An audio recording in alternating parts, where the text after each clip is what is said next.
What's going on, Guardians? Sly here with your Friday ritual, your Destiny Rise of Iron Xur guide. Now hopefully he can keep his new exotic streak going on for the 4th week in a row. Let's see if Lady Luck is once again on our side.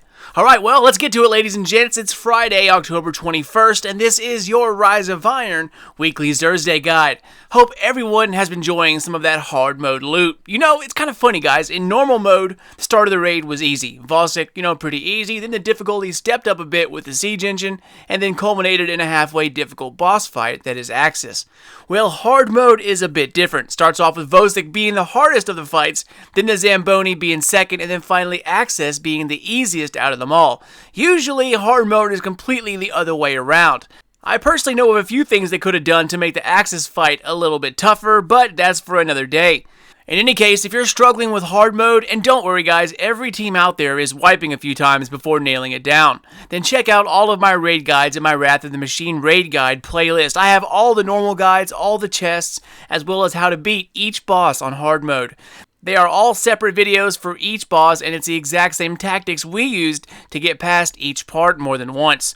Now, once you get the swing of things and everyone is on the same page, it actually is not that bad of a raid. So don't worry about this, guys. Keep on it, and you totally got this.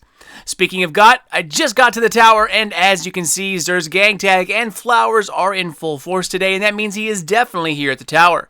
Any guesses? Nope, not Tower North, guys. Surprisingly, he's actually at the tower hangar. Upon landing, just stick to the right and follow the hallway. Make your way to the very bottom of the ship hangar, and Xur is chillaxing at the spacebar. Alright, ladies and gents, ready to take a look? Alright, let's do this. And yow! Dude, looks like the streak has totally come to an end, guys. Nothing new this week, and that actually makes me kind of sadly. I was really hoping for the Fitting Aspects or the Astrocyte Verse. Well, it is what it is. Let's briefly go over all of them, and then I'll check them all in detail after that. So first up, we have an exotic engram, and unfortunately, it's not the good kind. It's a legacy helmet engram. All Gear 1 helmets, really expensive, don't waste your coins. Moving on to his armor, we start off with the Titan's Immolation Fist. Next, the Hunter SKYBURNERS ANNEX, and after that, we have the Warlock's STAG helmet. And the cherry on top for this week is the legendary HAWKMOON. Moving on to ornaments, we have the Heart of Gold for Truth, which is kind of cool, but it seems to me like this one is everywhere. It's been sold a few times now, and I've had it dropped like 3 or 4 times as well. Nice, all golden color, just wish there was a few actual physical changes to make it more appealing. After that, we have the Fallen Assassin for the Trespasser. Nice dark wooden handle with a rough golden-edged barrel. It doesn't look that bad, but it doesn't look that great either. Kind of reminds me of like a bad paint job. Nonetheless, it's different and a little more customization is always a welcome sight. Next, we're going to move on to curios. We have the usual 2 Sparrow upgrades, the blue plasma drive, and then the green emerald coil.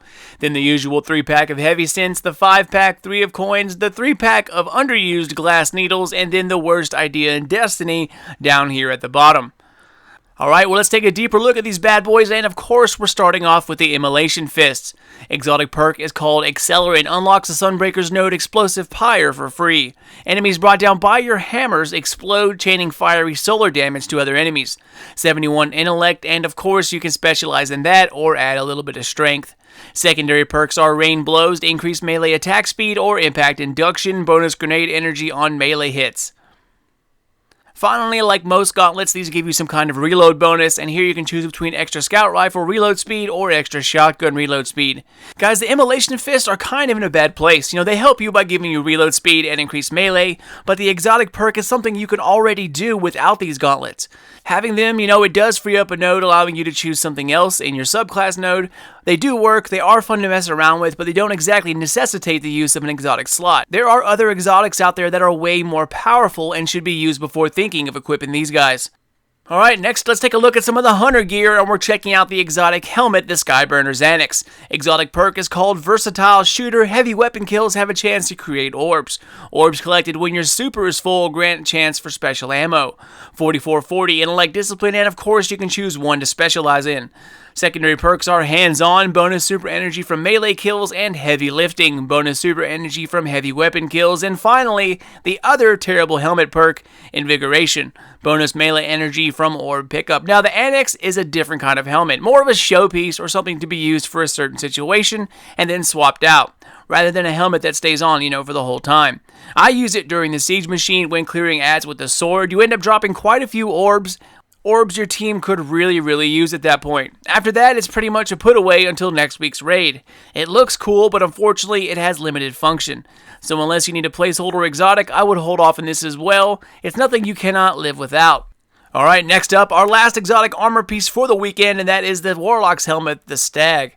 Exotic perk is called Do or Die. Once per life, your super charges faster when your teammates are dead. Chance to respawn with an overshield.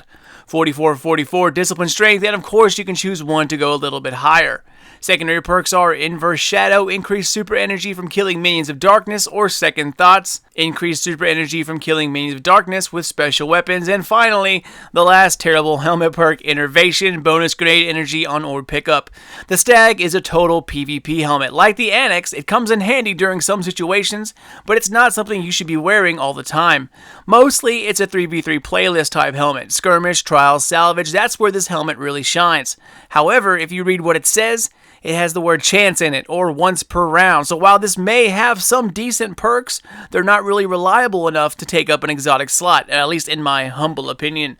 It's better to wear something that you know will work for you every time and something that you can count on, rather than hope for to proc in the middle of a battle. Alright, our last exotic for the day is the beastly HAWKMOON. Now, it's an exotic because of two reasons. First, we have the perk Luck in the Chamber. One random bullet in the mag causes considerable bonus damage. Now, on top of that, we have the exotic perk Holding Aces. 2 more random bullets in your mag deal considerable bonus damage, so that's a total of 3 very powerful bullets. As for barrel upgrades, we have Accurized Ballistics, Field Choke, and then Aggressive Ballistics. For the middle row, we have Hammer Forged, Quick Draw, and then Speed Reload. Aggressive Ballistics and Hammer Forged are the way to go here. You keep decent range with a little more impact. You also have more uniform recoil direction that's a little easier to manage. The HAWKMOON, guys, is an absolute beast. Getting 2-shot in the Crucible is something that is pretty aggravating, and as the more powerful weapons are becoming less and less effective, the HAWKMOON has also seen a dip in its power, but is still a beast to be reckoned with. Large mag, decent reload speed, decent range, and if you can hit headshots, its time to kill is pretty significant. It's no last word, but it is definitely up there.